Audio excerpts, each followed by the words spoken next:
Marc Grosjean, cette saison qui s'achève, on peut dire quelque part que ça a été un peu l'année de tous les dangers.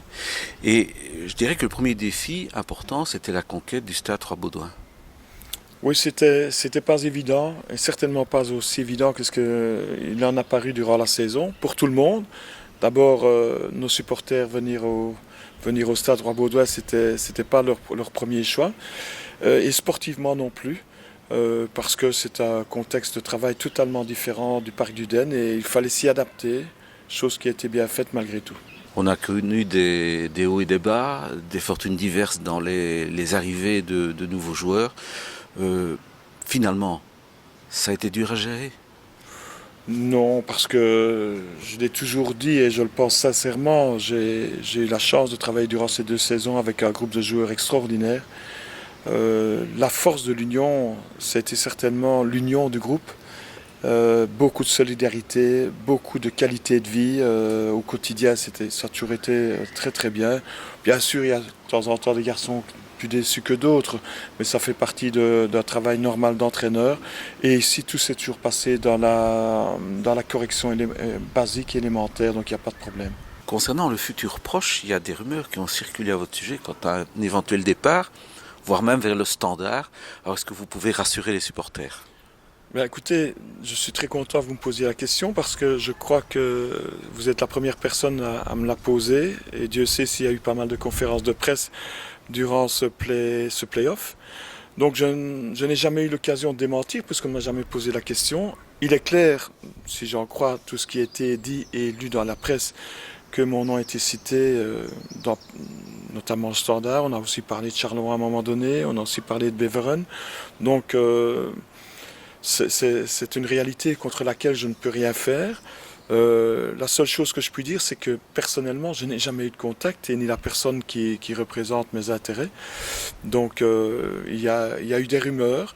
Ce n'est pas non plus ce n'est pas déplaisant d'entendre votre nom cité à gauche à droite. Ça veut quand même dire quelque part qu'il y a une reconnaissance de travail qui est faite parce qu'on a souvent l'habitude, et on vient de le vivre au niveau de l'Union avec, on a beaucoup parlé à juste titre d'ailleurs, de notre ami Nico Ragel, de Empathy et d'autres. Donc on parle souvent de joueurs, plus rarement d'entraîneurs, qui plus est à notre niveau. Donc je dois bien reconnaître aussi que ça me faisait plaisir d'entendre mon nom cité à gauche et à droite. Par contre, la seule chose dont je suis certain, c'est d'avoir signé un contrat de 3 ans avec l'Union Saint-Gilloise, avec une véritable projection de travail dans la durée et dans le temps, avec peut-être même aussi des vues sur une prolongation future, peut-être dans une autre fonction, vers d'autres fonctions. Tout est déjà prévu et mis en place. Donc, j'ai un gros défi devant moi avec mon équipe et mon staff, mes joueurs et toutes les personnes qui font partie de cet encadrement. C'est de d'abord permettre à l'Union de vivre une belle saison l'année prochaine et de la préparer pour, je dirais, dans 2 ans, regagner le Parc du Den avec de très grandes ambitions. Donc moi, je suis focalisé, je l'ai toujours été, et je dément formellement, et j'ai un souhait, c'est atteindre l'objectif que je me suis donné et que je donnerai à mes joueurs, c'est monter en Division 1 avec l'Union Saint-Gilloise dans un laps de temps le plus court possible. Pour conclure, Marc, si vous deviez retenir un ou deux moments de la saison écoulée, ce serait quoi? Mais c'est assez simple pour moi. Le premier correspond à une défaite, mais qui nous permet de participer aux playoffs.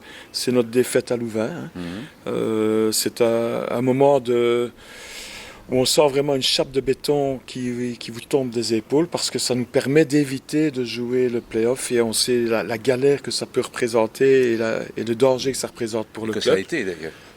Que ça a été, puisque ça s'est joué jusqu'au dernier match avec le retour de Lommel. Donc il faut bien se dire que si nous avions été dans ce playoff, on aurait certainement été confronté à pas mal de difficultés, comme l'ont été les 3 équipes qui sont maintenues. Donc c'était pour nous vraiment la- une source de satisfaction, parce que ce jour-là, on savait que nous restions en DAB, qui était l'objectif prioritaire du club.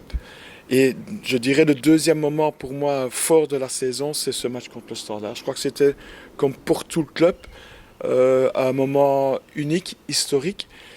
Et je dirais pourquoi, parce que pour la première fois depuis longtemps, l'équipe, les joueurs ont ramené 10 000 supporters au stade.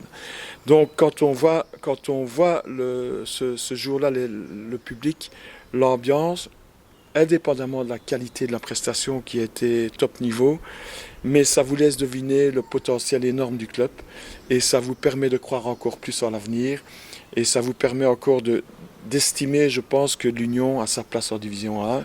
Maintenant, il faut encore la gagner.